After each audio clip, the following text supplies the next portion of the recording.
Hey everyone, my name is Kang, and I get to be on this TEDx red carpet here because I got to work at top tech companies like LinkedIn, Meta, and Figma, and I grew my online audience to almost 400,000 friends.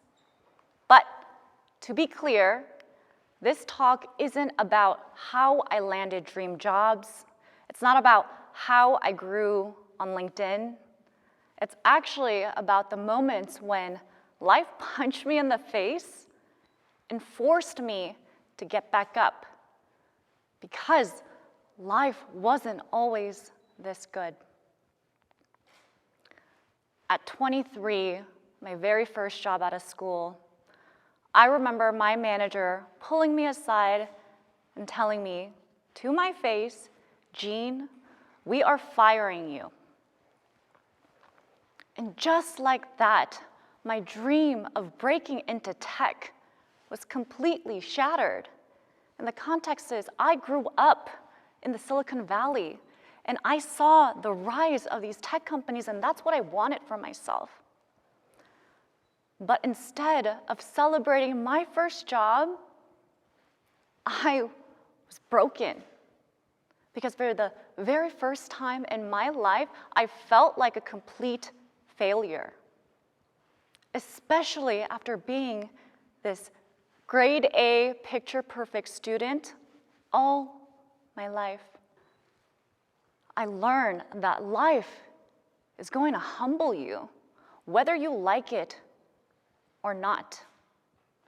So after losing my job, I moved in at home, and to be honest, I loved it.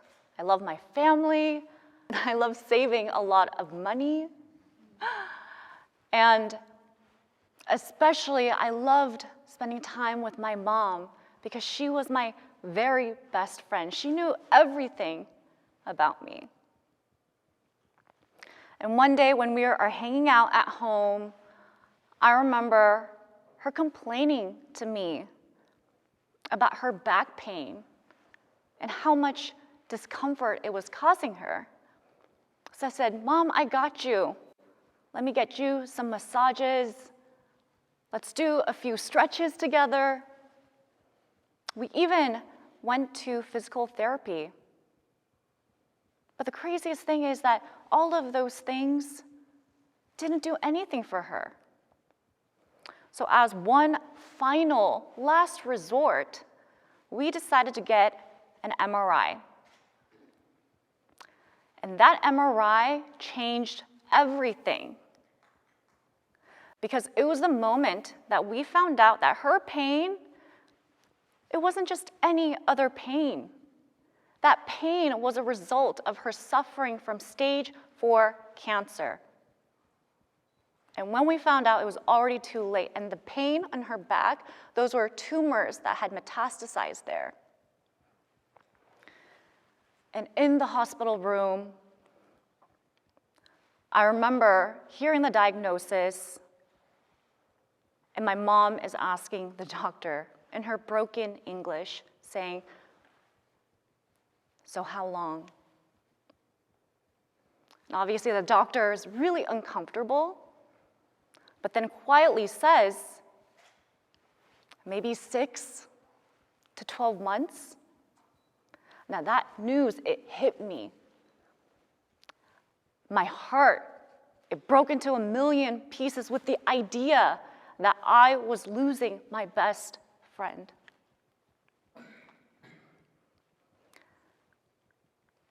And so reality hit, and I had two decisions. I could go through the motions of life, live life on autopilot, or I could drop everything and choose her. So guess what I did? I chose family. I quit my job. On my 24th birthday, I took her to chemo. I cooked, I cleaned, I did whatever I needed to show up for my family. To this day, it is still the best decision that I ever made. Because the moments that I got to spend with her, priceless. One memory that I have, I'll never forget when my mom shared with me in Korean. She said, "Jean, you are my baby, but now I am yours." She said, "Thank you, and I love you."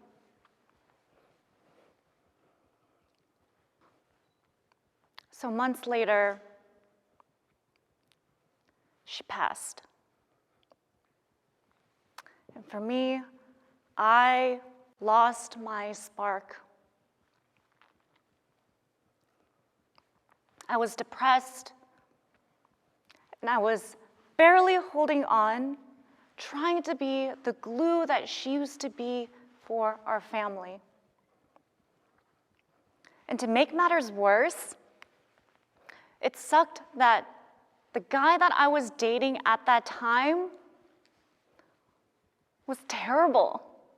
He'd guilt trip me and say things like, "Jean, why don't you love me, spend time with me? Don't I matter to you?"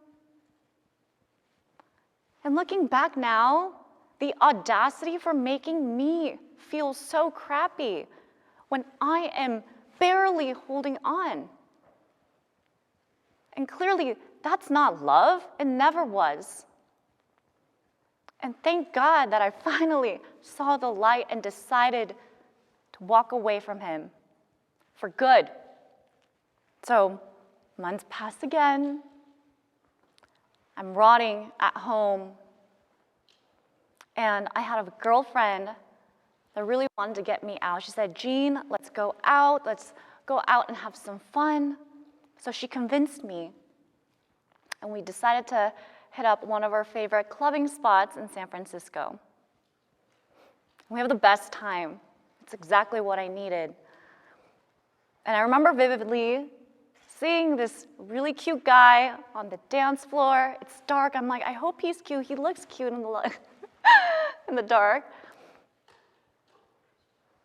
He looks back at me, asks me to dance. Okay, fast forward. That ends up being the night that I found love at the club. Cue the Usher song, if you know, you know.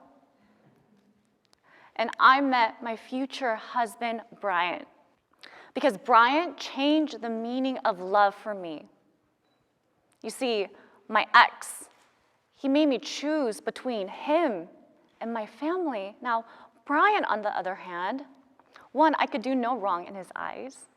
And secondly, what I loved is that what was important to me became important to him. And for the very first time, I didn't feel like I had to dim my light to make someone else feel strong. And you know what? There are times when our love felt so safe, it felt so comfortable, and I'm like, this doesn't feel normal to me, sometimes even boring. I said, is this okay?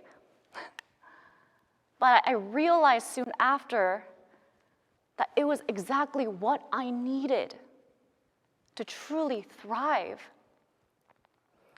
And that love slowly started to morph into courage. Courage to finally bet on myself, to walk away from my dream tech career of over 10 years and finally choose me. The thing is, with the right support system, there's something magical that happens because they have the power of making you feel unstoppable. And as a result, he made me unstoppable. So when I look back, I actually thank that awful ex for being the worst so that I can finally experience the best. And when I look back at all of the jobs that I lost, people I lost, friendships I lost, even the heartbreaking loss of my mother, I still feel grateful because I saw the absolute worst of my life bring the biggest, best treasures of my life too. If you think about it, if I didn't choose to help my mom fight through cancer, I would have never realized that all the companies that I worked for, my sexy career, it never defined my value or my worth. And if I didn't have this awful ex and choose to walk away from him, I would have never opened up my heart to someone like Brian. Now, these excruciating, painful moments, they actually forced me to dare greatly, to live and define my life by my own rules and no one else's. So if you are here and there's something weighing in your heart, maybe it's taking action that you know you should do, but it's terrifying. Maybe it's taking that leap of faith.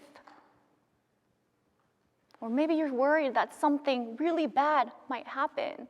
All I can say that is, I get it. It's terrifying.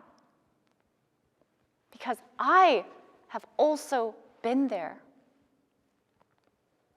But I can promise you with certainty that on that other side of fear is a life that you cannot even picture for 1 second right now. Because hardship isn't the end. If anything, it's only the beginning. It's actually a true gift because it will test you. It will test your limits. And how you choose to respond to that hardship defines who you are. Because at the end of the day, if it's not you, then who? Thank you.